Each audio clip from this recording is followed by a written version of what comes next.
This is an original production of The Gnomes of Wondergarten, with story, music, and performance by Nathaniel Santa Cruz. Let's begin. Chapter 10. Sister Rain. Drip, drip, drop. Sister Rain had come to Wondergarten, and she stayed. For days and days, her clouds hovered overhead, raining down upon their homes. Sister Rain,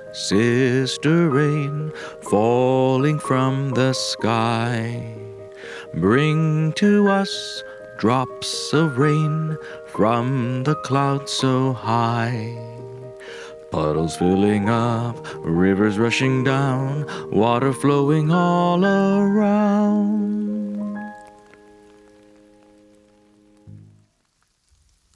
Thumbkin and Hamilton huddled by the fireplace, sipping warm apple cider and nibbling on blueberry muffins Petipom had dropped off earlier.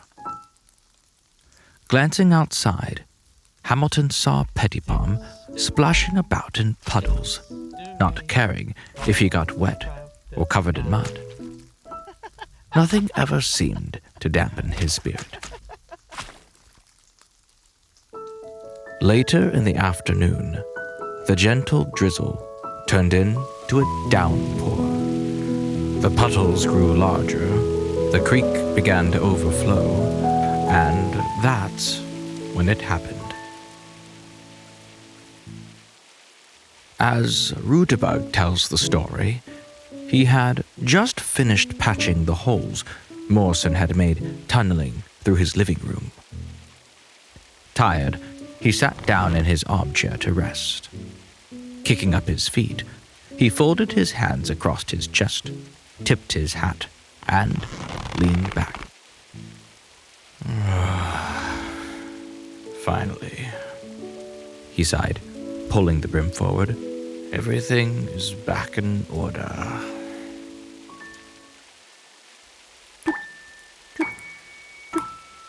Little drops splashed onto his red nose. A disgruntled eye opened. Rutabug looked up. Drip, drip, drip. Water splattered onto his face, and he winced and adjusted his hat. Bloomin' buttercups, he muttered, glaring at the ceiling.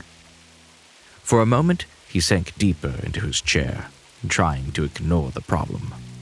Drip, drip, drip. The large gnome growled, knowing he'd have to get up again. Drip, drip, drip, drip, drip, drip. The water was getting faster, and Rutabug was getting wetter. Sister Flame began to flicker, urging him to do something.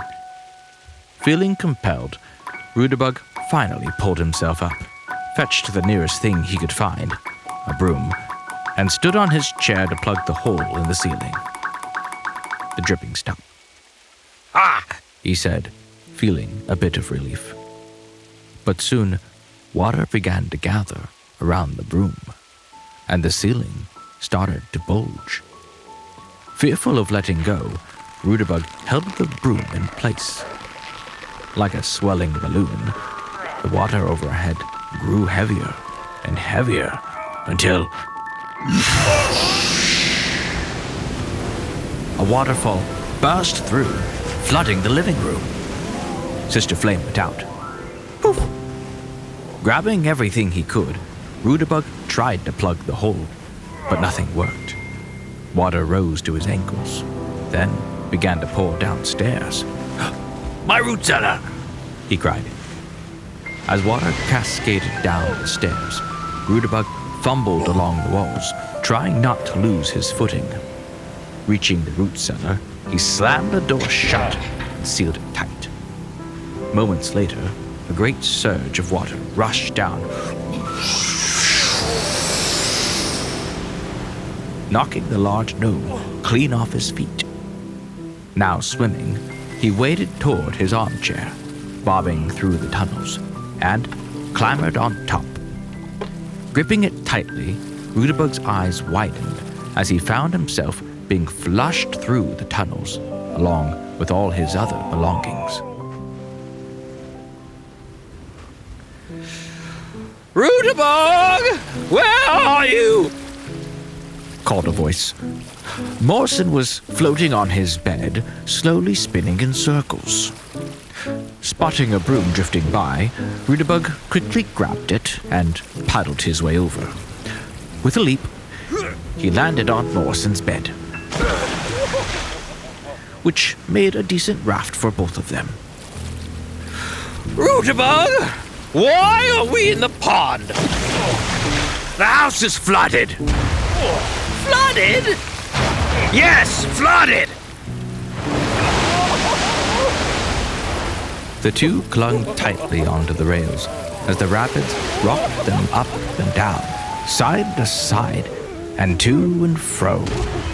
Wiping water from his face, Rutabug spotted a rope tangled nearby and quickly snagged it.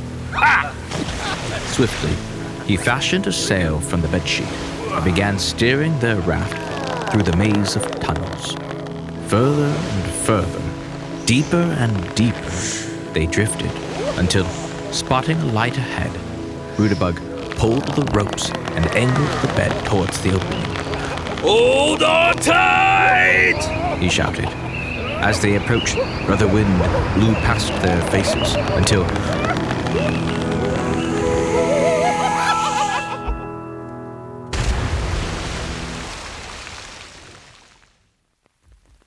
"What was that?" asked Thumbkin, setting down his cup of tea. Sister Flame pointed to the window. Thumbkin and Hamilton made their way over and looked outside. There, floating down the stream, they saw a large wet gnome and a large wet mole bobbing up and down on a bed, and behind them trailed a steady line of assorted household objects. "What in the garden is he doing?" said Thumbkin. Sister Flame reenacted the scene with dramatic flair. "Flooded, you say?" She quickly nodded. "Ah, poor fellow. Well, there's not much we could do for him now." He sipped his tea. "We'll have to wait until Sister Rain is gone." From the window, Thumbkin and Hamilton watched the hapless duo bobble downstream all the way to Puddleblume's. The old gnome just happened to be outside, enjoying the rain near the edge of the pond when the two arrived. "Ahoy there!" he called. Hearing his voice, Morrison perked up. "Ah, Puddleblume!" Forgetting their situation, he turned to Rutabug. "Do you think he has any more of those, blueberry muffins left?" Overhearing, Puddleblume chuckled and called from the shore. "Of course we do. Petipom just made a fresh batch inside. Why don't you come in and get all dried off?" Wet and weary, Rutabug paddled toward the dock, where Puddleblume awaited them. "There we are," said Puddleblume, helping them off the raft. Rutabug wrung out his beard and shook his hands dry. Puddleblume offered a comforting smile, already understanding what had happened. "You can stay with me until things clear up." Rutabug looked up and gave a firm nod of gratitude. Puddleblume, with all gentleness, nodded back.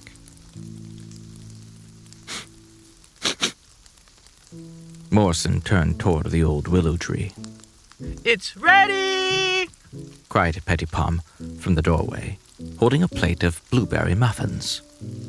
Licking his lips, Morrison followed his nose to the old willow tree, not minding the rain at all.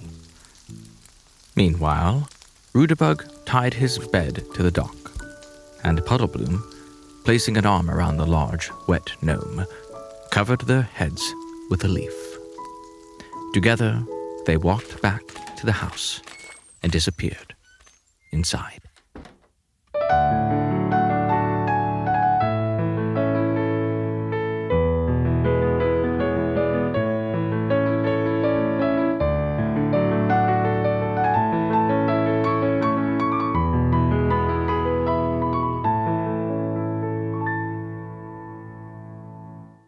Thank you for listening, and we hope you enjoyed this story.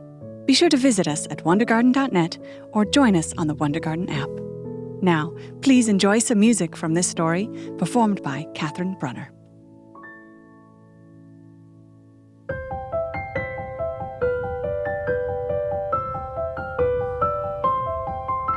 Sister rain, falling from the sky, bring to us drops of rain from the clouds so high. Puddles filling up, rivers rushing down,